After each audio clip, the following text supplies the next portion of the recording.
you.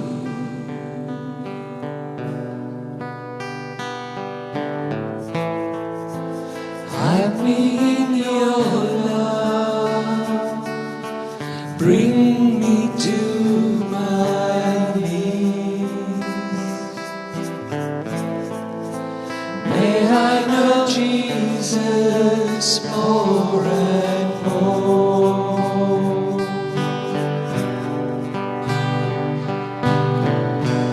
Come live in me all my life.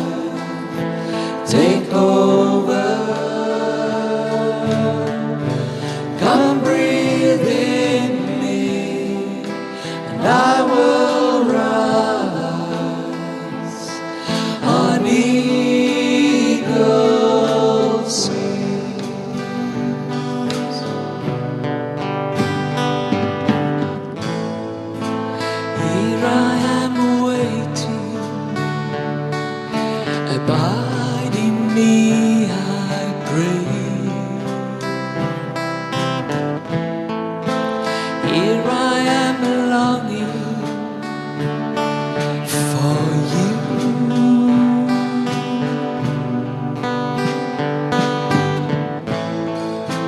Hide me in your love, bring me to my knees. May I know Jesus more and more.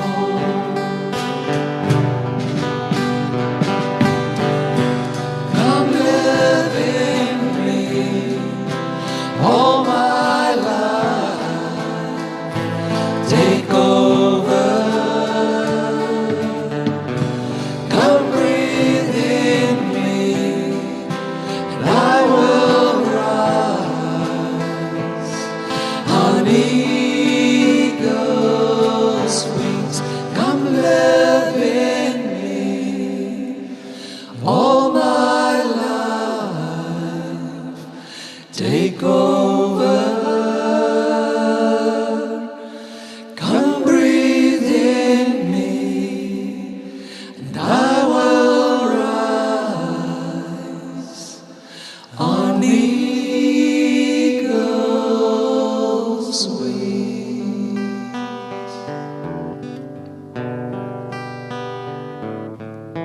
Hemelse Vader, Here ons het vanmôre so baie om oor dankbaar te wees. Die lys is oneindig, Here. Maar ek is seker in elkeen van ons harte is daar vanmôre en elke dag een groot begeerte. Here, en dit is om reg te wees as U kom. Here, en baie keer twyfel ons in onsself. Maar U kom vanmôre weer en sê, kom maak hierdie tafel skoon. Daar's die voorwaardes en voorskrifte wat ons aan moet voldoen, Here. Want as ons voor U staan, gaan U vir ons net een vraag vra. Het jy my lief? Here, en is baie maklik om te sê, ja Here, ek het U lief. U weet ons ek het U lief. Maar Here, ons wil vir U vra dat U vir ons help dat ons lewens so sal wees. Dat dit sal wys dat ons vir U lief het. Dat ons U liefde sal uitleef, Here, want dit is die bewys. Here, dankie vir hierdie liefde wat U vir ons gee. Wat U vir ons elkeen het, persoonlik, onvoorwaardelik. Here, dankie dat ons U God kan noem, Here. Seën asseblief ook vir elkeen vanmôre hier, ook hulle wat oor die internet kyk. Here, iemand wat miskien vanmôre sê, maar dit voel vir my of die Here nie by my is nie. Dit voel vir my is ver weg. Here, wil ek vra dat U asseblief so 'n bietjie nader sal skuif en daai persoon ook vanmôre. En dat hulle ook die nabyheid en die liefde in besonder sal ervaar. Seën asseblief vir Toby. Here, maak asseblief ons harte nou oop vir U woord. Laat ons U stem kan hoor. Ons vra dit in die naam alleen. Amen.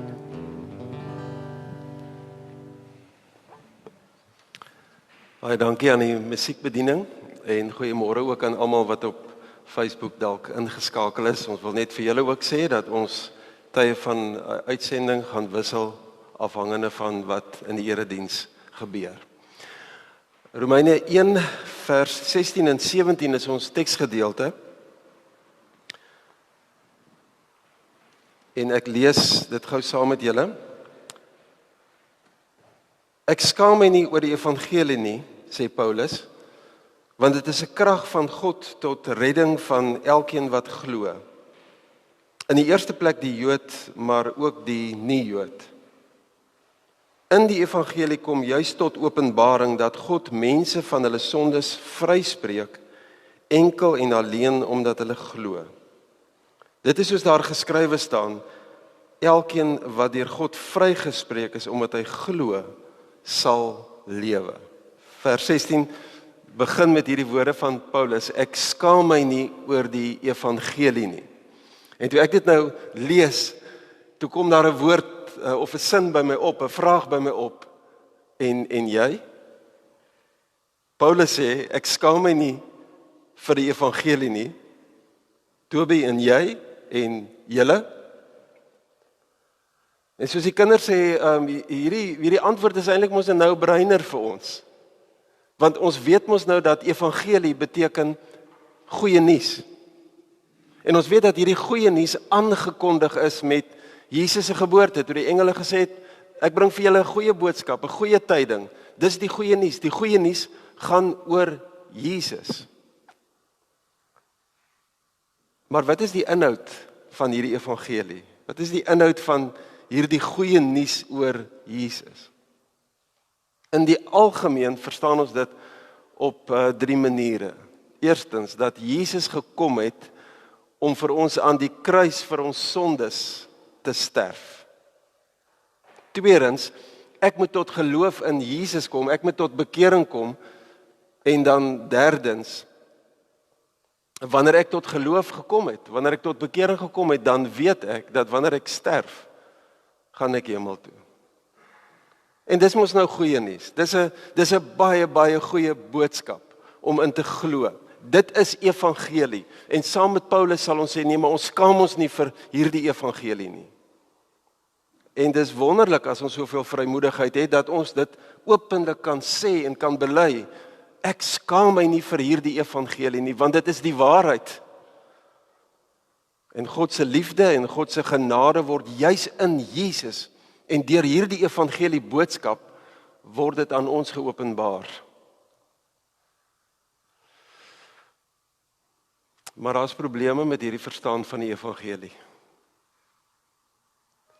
En die probleem daarmee is dat daar baie meer is aan die evangelie van Jesus as dit wat ek nou net verduidelik het en wat in die algemeen deur ons verstaan word. So ek gaan net gou eers stil staan by die probleme met hierdie verstaan van die evangelie. Dit is die waarheid, maar dit is 'n verskraalde verstaan van die evangelie. Eerstens, omdat dit kan gebeur of daartoe kan lei dat ons aan Jesus bloot dink as 'n historiese figuur. Iemand wat meer as 2000 jaar terug vir my sonde aan die kruis gesterf het. Dis is Jesus vir my die verlosser van sonde. So eintlik het Jesus 2000 jaar terug geleef en al wat hy kom doen het is om my sondeprobleem uit te sorteer. Die tweede probleem met hierdie soort verstaan van die evangelie is dat geloof in Jesus of om tot bekering te kom of om my hart vir die Here te gee of om hom aan te neem is eintlik maar 'n eenmalige gebeurtenis. Lank terug, miskien op 'n kamp of by 'n seminar of elders het ek my hart vir die Here gegee, het ek hom aangeneem, maar dit sluit nie noodwendig 'n verhouding met Jesus in waardeur ek vir hom persoonlik leer ken as die lewende opgestane Jesus nie. En die derde probleem met hierdie soort verstaan van die evangelie is dat dit my help om dood te gaan. maar dit nie vir my eintlik help om te lewe nie. Wat ek daarmee bedoel is dat ek nou met vrymoedigheid kan doodgaan sonder vrees, want ek weet, as ek sterf, gaan ek hemel toe. Maar ek verstaan nie dat Jesus se evangelie radikale implikasies het en goeie nuus is vir my dag tot dag lewe nie. En dat ek dus eintlik daarop ingestel moet wees om by Jesus te leer hoe om te lewe. Die evangelie waarvoor Paulus hom nie skaam nie is baie meer as wat ek nou net verduidelik het. En wat is hierdie meer? Hoe verstaan ons dit? En nou wil ek vanoggend 'n beeld gebruik om dit aan julle te verduidelik. En ek wil vra dat julle moet probeer verplaas na dit wat ek hier verduidelik. My oogmerk is om iets meer van hierdie evangelie oor te dra, dat ons na die verduideliking dit bietjie beter sal verstaan. Dink gou aan 'n tyd, lank terug, toe daar nie elektrisiteit beskikbaar was nie. Oom Giel, kan oom nog so 'n tyd onthou? Dis net ons heel ouer mense wat dit kan onthou. My ma en pa het groot geword sonder elektrisiteit. Hulle het groot geword daarmee. Ek het daarom nou gelukkig met elektrisiteit groot geword. Maar dink jou, verplaas jou terug en selfs julle kinders aan 'n tyd voor elektrisiteit. As dit donker word, hoe het mense lig gemaak? Nou goed, beerdkrag help ons nou 'n bietjie om terug te gaan na daai tyd. Maar ons het kersse gehad en mense het parafin lampe gehad en olielampe gehad, né? In daai tyd. Dink gou aan hoe het ons onsself so 'n bietjie koel gemaak in die huis wanneer dit so warm was sonder elektrisiteit. Hoe het ons onsself warm gemaak as dit koud was sonder elektrisiteit? Nee, dit is hoekom daar kaggels was in die ou huise. Dink gou aan hoe jy gewas, jouself skoon gekry en jou klere skoon gekry sonder elektrisiteit. Hoe het mense hulle werk gedoen en watter soort werk het hulle gedoen sonder elektrisiteit? Hoe het hulle kos bewaar dat dit nie sleg word nie? En kos gemaak en koffie gemaal en koffie gemaak. Dit mos nou baie belangrik. Sonder elektrisiteit. Dink gou vir jou terug aan hoe sou mens leef sonder elektrisiteit? Hoe sou jou dag daar uitsien? Wat is die goed wat jy vandag nie sou kon doen? Vandag nie sou kon doen as daar nie elektrisiteit was nie. So ek hoop dat julle nou self so 'n bietjie terugverplaas het saam met my na 'n tyd voor elektrisiteit. En toe hoor jy, maar eers is elektrisiteit uitgevind. En dit gaan gebring word tot in jou huis. Dit gaan beskikbaar wees in jou huis om te gebruik. En dit gaan vir almal beskikbaar wees, vir mense in stede, in die platteland, en op plase, oral gaan dit beskikbaar wees. En jy hoor, dit is eintlik, dis goeie nuus hierdie. Ons gaan goeders beter kan doen en meer akkuraat kan doen.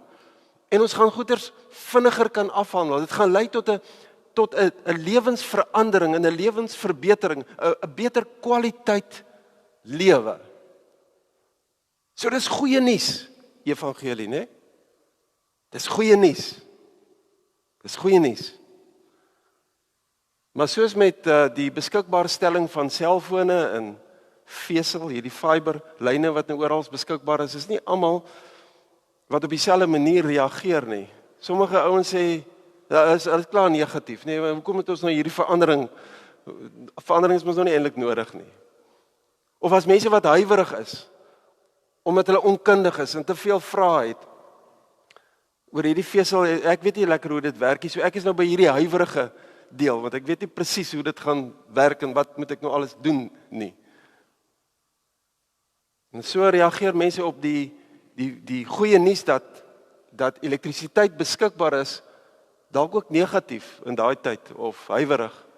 Ander mense aanvaar dit weer met oop arms. Jog, hulle is so bly. Hulle glo dat hierdie feit dat elektrisiteit beskikbaar gaan kom vir almal in hulle huise is die beste ding wat gaan gebeur. Dis goeie nuus.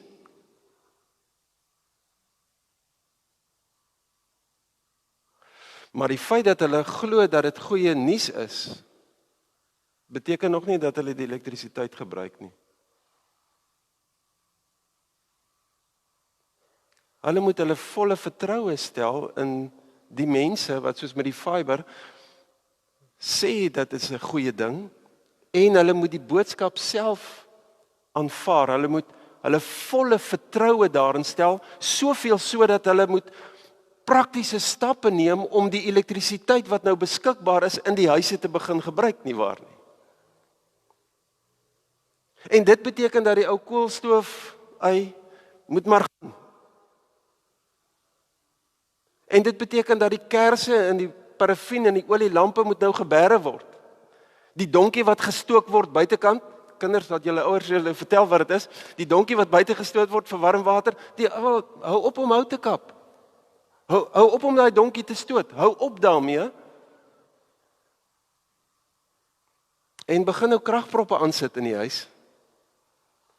Kry elektriese stoof en 'n elektriese ketel en 'n elektriese yskas en vrieskas en kry lampe en bedlampies en gloeilampe, begin dit gebruik. Daar's net een manier hoe ons elektrisiteit in ons huis kan begin gebruik en dit is om tot bekering te kom van 'n lewe sonder elektrisiteit na 'n lewe met elektrisiteit. En dit beteken om die praktiese stappe te neem, om dit 'n effektief deel van my daaglikse lewe te maak, en dan leer ek hoe om nou dit te gebruik. Nie waar nie. Dink aan die implikasies daarvan. Dink hoe huise geteken word, die planne vir huise geteken word, hoe huise gebou word. Dink hoe die verandering 'n impak maak oor hoe mense begin lewe en sosialiseer.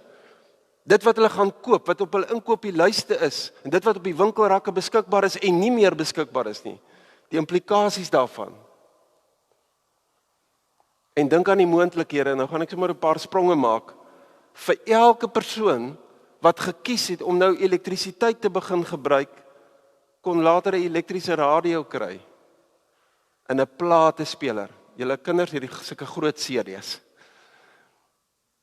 En later televisie en CD-spelers en rekenaars en internet en wifi en so gaan dit aan op grond van die een keuse om die skuif te maak om elektrisiteit in ons huise te begin gebruik. Natuurlik is ons mos nou nie skaam vir hierdie feit dat ons dit begin gebruik nie. Ons skaam ons nie dat ons hierdie boodskap van elektrisiteit wat nou beskikbaar is, dat ons dit nou aanvaar het en dat ons dit begin gebruik nie.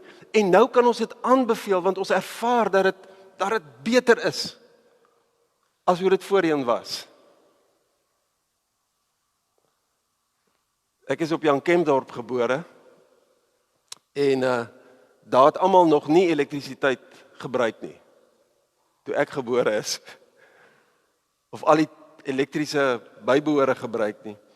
En my ma het vertel hoe 'n vriendin van haar vir haar gebel het en gesê, Stienie, jy moet kom kyk, my Deffie het gekom. Nou my ma het nie geweet wat dit is nie, maar sy het maar gaan kyk. Toe sit nou die tannie se eerste elektriese stoof, 'n DeFi stoof wat gekom het. Maar hierdie tannie was so opgewonde oor hierdie Deffie wat opgedaag het. En die elektriese stoof, en sy het vir my ma gewys hoe dit werk en hoe lekker dit werk. En in daardie sin was hierdie boodskap van die elektrisiteit wat nou beskikbaar is, was kragtig. Dit het 'n kragtige uitwerking vir elkeen wat nog nie elektriese stoof het nie. Want die potensiaal is daarin dat iemand gered kan word van 'n ou manier van kos gaar maak na 'n nuwe manier van kos gaar maak. 'n Beter manier om dit te doen. En dit kan lei tot 'n totale lewensverandering in daardie mense se lewe. Indien hulle bereid is om hulle te bekeer van 'n manier van lewe sonder elektrisiteit na 'n lewe met elektrisiteit. Paulus sê, en ek gaan dit nie heeltemal verduidelik nie, ek hoop die beeld is vanselfsprekend. Hy sê, ek skaam my nie oor hierdie goeie nuus, hierdie evangelie nie, want dit is 'n krag van God tot redding van elkeen wat glo, in die eerste plek die Jood, maar ook die nie-Jood. Dit beteken vir almal. En dan sê hy in die laaste vers, elkeen wat deur God vrygespreek is van die ou manier van lewe, sal werklik lewe met elektrisiteit.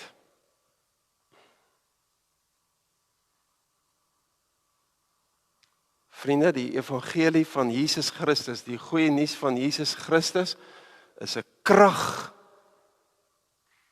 vir elkeen wat glo. Want dit kan lei tot 'n radikale lewensverandering en lewenstransformasie, manier van wees en van leef op hierdie aarde. Dit het 'n kragtige uitwerking vir elkeen wat nie geweet het dat daar 'n beter manier van lewe is as wat ek kan verkry deur my bes te probeer in my lewe op aarde nie. Wat nie geweet het dat daar 'n beter manier van lewe is wat ek dalk in my ouerhuis gesien het en vir wie ek bewonder nie. Dat daar 'n beter manier van lewe is as selfs die mense wat ek idealiseer nie. Die evangelie, die goeie nuus van Jesus Christus het 'n kragtige uitwerking vir elkeen wat nie geweet het dat daar 'n beter manier is om besigheid te doen. 'n Beter manier is om in verhouding met my man en my vrou en my kinders en my ouers en my bure en my vyande en my kollegas en mense wat anders lyk en doen en praat en dink as ek nie. Te staan nie. Vir mense wat nie geweet het dat daar 'n beter manier is om my geldsaake te hanteer. Dat daar 'n beter manier is om doelwitte te stel, dat daar 'n beter doel vir my lewe is. 'n Dieper lewensvervulling is 'n ander manier om my seksualiteit uit te leef nie.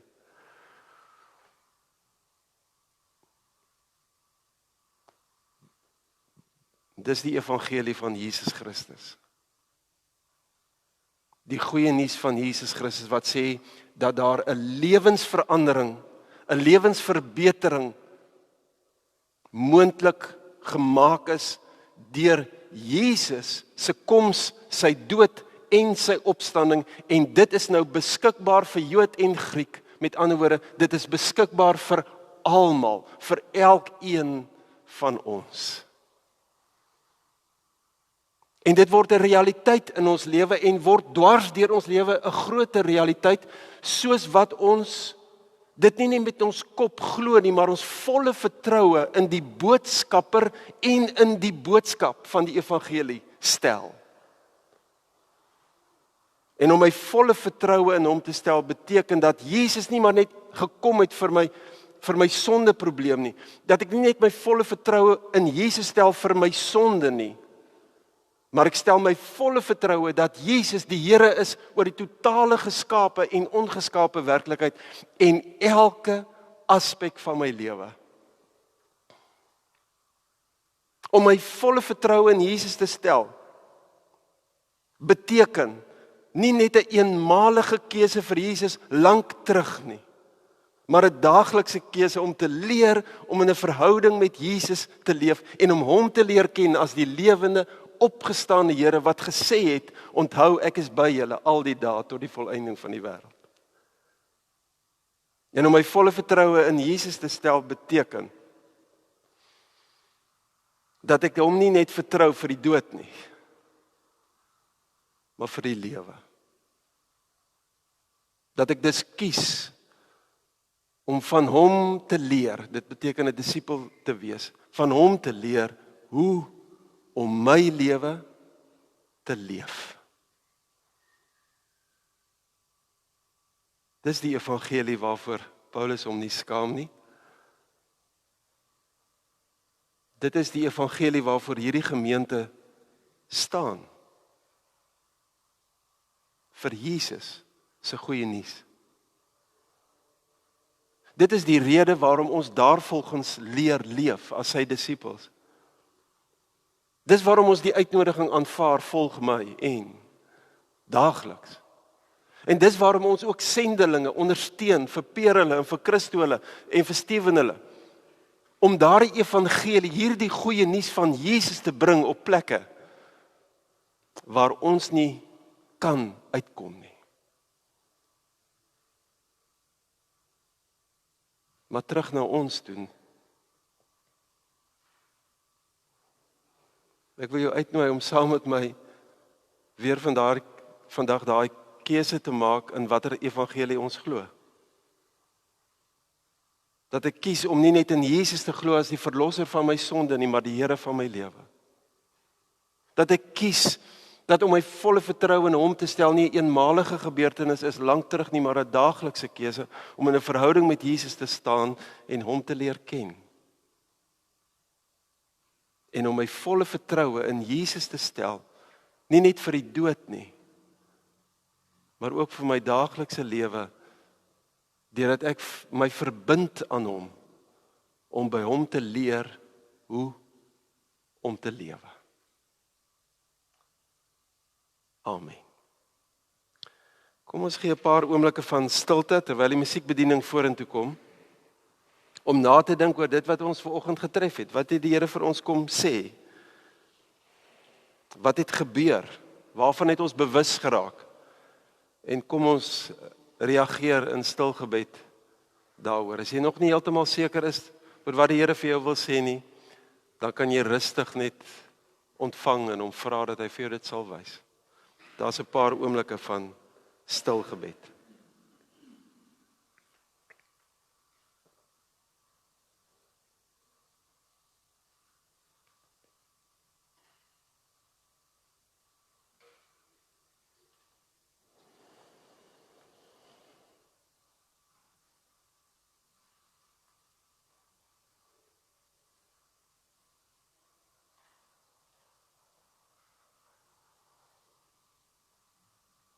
Here Jesus, dankie vir die goeie nuus oor die nuwe lewe wat U gebring het. 'n Nuwe lewe met U as die Here van ons lewe. Die goeie nuus dat U die een is wat vir ons leer hoe om te lewe.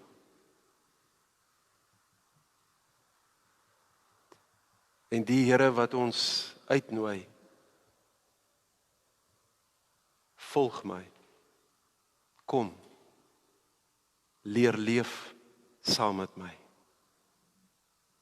Ons meld aan, Here, ons ontvang hierdie goeie nuus. Help ons om dit te leef van oomblik tot oomblik, in Jesus se naam. Amen.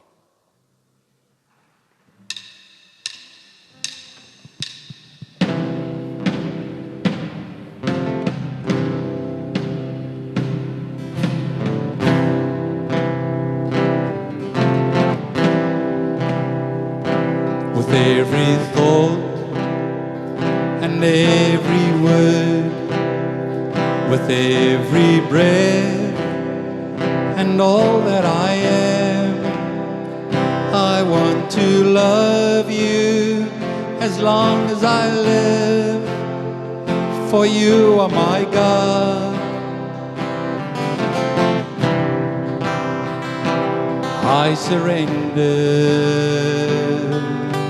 I surrender all.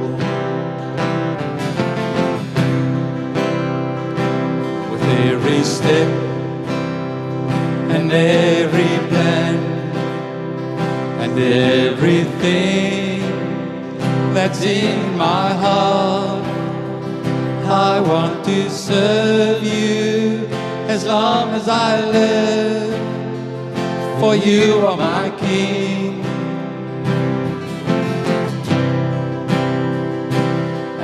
surrender. I surrender all. All my life and all my needs, all my ways and all my deeds, I want to follow you every day, for you are my Lord. I surrender, I surrender all. I surrender, I surrender.